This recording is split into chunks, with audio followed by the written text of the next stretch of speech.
I had heard a lot about this journey. Scandinavia has some unique opportunities and some unique features that are well esteemed, actually. Fjords of Norway. The fjords. Today was an early start. If you really want to experience Norway in a nutshell, you've got to be a little nuts for nature and for strong coffee. I was both. Train number 1, the Bergen Railway from Oslo to the mountains. It was planned in 1894 to link the two biggest trading cities in the Swedish Norway Kingdom, Stockholm in the east, with Bergen in the west. I'm catching a quick snack right now because in just a few minutes I'll be seeing some of the most spectacular scenery in the world. The bluest blues and greenest greens in all of Scandinavia. By the time it was finished in 1909, Norway was independent and its main purpose became linking the capital, Christiania, later called Oslo, with Bergen. But Swedes are certainly welcome on board, and in one car I saw so many Japanese tourists, I thought I was on the bullet train. For those without much time, there's a travel plan called Norway in a Nutshell. I took the morning train out of Oslo. Soon I'll be steaming across a fjord in a cruise ship, arriving in Bergen by early evening. Lucky me, the fine folks at Norwegian State Railways arranged for me to ride right up front with the engineer for all the best views. I know you have to keep your eyes on the track, but let me ask you, how many years have you been driving a train? 20 years. And how fast can the train go? 130 kilometers. Tell me about the horsepower. It's 8,000. Now, if you could, give me your best train horn blowing. And just in time, because we were heading for a tunnel. Not just any tunnel, but a 10.7 kilometer long black hole. Neste stasjon Myrdal og avstigning til høyre. Your attention please. The next station is Myrdal and platform on your right-hand side. As we stopped for a passing train, I had a little fun. Yes, good morning, ladies and gentlemen. We're having a slight delay. An elk has wandered onto the tracks. If a couple of strong men could help us push it off, we'll be on our way. Within minutes, we were changing to train number 2, the Flam Railway, a journey without comparison in all of Europe. In just 20 kilometers, you descend some 900 meters through mountain passes to the fjords at sea level below. I was reassured this downhill train would be able to stop. How many brakes do you have on this train? We got 5 different brake systems. Tell me about them. We got electrical brake. We got the parking brake. We got the main brake for the whole train. Main brake. We got the direct brake and we got the magnetic brake. Magnetic brake. Yes. No coffee brake. No, not yet. And we stopped just in time. Here was the Kvasfossen waterfall, which thunders towards you, then right under the train. One astonished tourist couldn't believe it was real, asking the conductor, "What time do you turn it off?" Snow tunnels help keep the rail clear throughout the winter. 5 kilometers of this line are rock tunnels dug by hand a meter a month. The work took 20 years. You don't have to take the train. Bikers and hikers make the views last longer.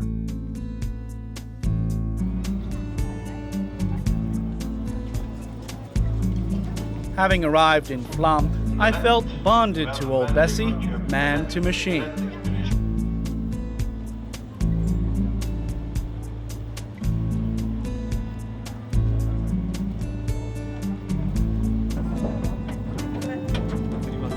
Moments later, my already aching jaw dropped yet again. This was a once-in-a-lifetime cruise through the Orland Fjord, the narrowest fjord in Norway.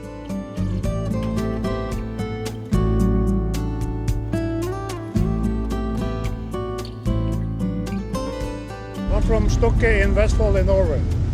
So you're seeing your country. It's my country, yes. What do you think of this? Beautiful. It's beautiful. You have the wild mountains and some sunny in between, and it's beautiful. Nature is so powerful and very great. This country is beautiful. It's a kind of Alps mountain in the water. Like Alps in water, a fitting metaphor from a fellow traveler from Japan on this most memorable day in Norway.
Well, people seem to think that we're born with skis on our feet.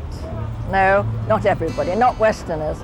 I always say that we're born in rowing boats, oars in our hands, webbed toes, and a sou'wester on our heads. I think that gives a good description of us. Born in a rowboat with webbed toes? It would take a little time to understand Western Norway. The slower pace of Bergen would allow me to do just that.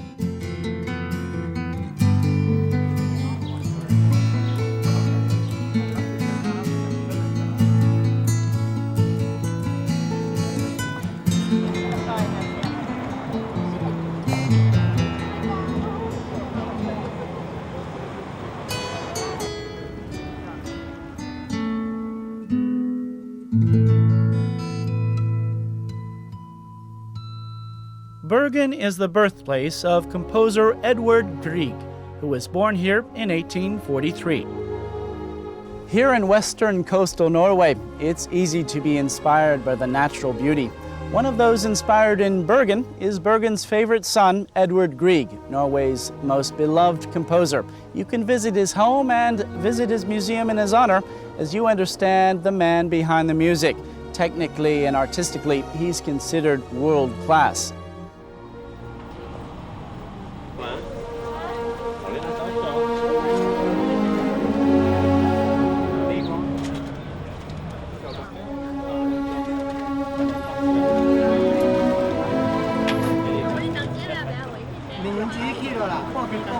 My guide, the grand dame of city tour guides, made sure I knew I was far, far away from Oslo. We have our own dialect. You can always hear if we're from Bergen, you hear it straight away. And perhaps we're more outward because we have always been used to traveling westwards, traveling abroad, and having to do with other people coming here, trading with us. You know, we are surrounded by 7 mountains, and the mountains have cut us off all through history. It's only in this century that we got our railway connection between Bergen and Oslo. Prior to that, you'd have to go by horseback or horse and carriage to Oslo, eastwards, or take a slow boat to China around the coast, which would take quite a number of days. The city of Bergen was founded in the 11th century and became the capital of Norway in the 13th. Just half the population of Oslo, with 250,000 people, the city feels second to none, a haven of culture and history. I had questions about the early days of these charming wharfs. Perhaps they're most known from the Middle Ages. That is where all the trading went on, the Hanseatic trading through the Middle Ages. The folks who owned these wharf buildings were a pretty conservative lot. When fire destroyed the old wharf in 1702, they pretty much rebuilt them as they were before. Today you can get an idea of what life must have been like between the 12th and 17th centuries. Life was not easy back then. Apprentices from what is now Germany came here to learn the fish export trade winters were cold, they slept two to a bed. And they're still selling fish on this wharf. Sleep in late and you'll miss the fabled morning market.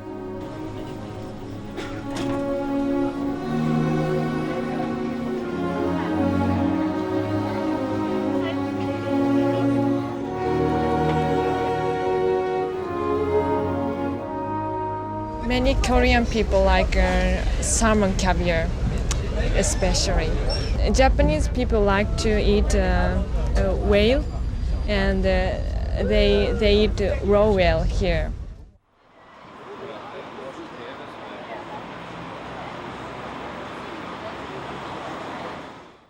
You know, for centuries, seafood has been the currency of trade here in Bergen. If it swims, you'll find it at the morning market. From mollusks to monkfish, it's being bought up by local chefs and tourists alike. Tourists often take some salmon back to their room and eat it while it's still fresh.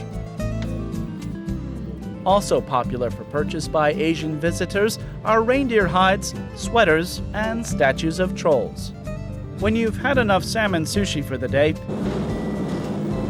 head up the hill for one of Bergen's more sublime views and see for yourself on the horizon why Bergen is known as Gateway to the Fjords.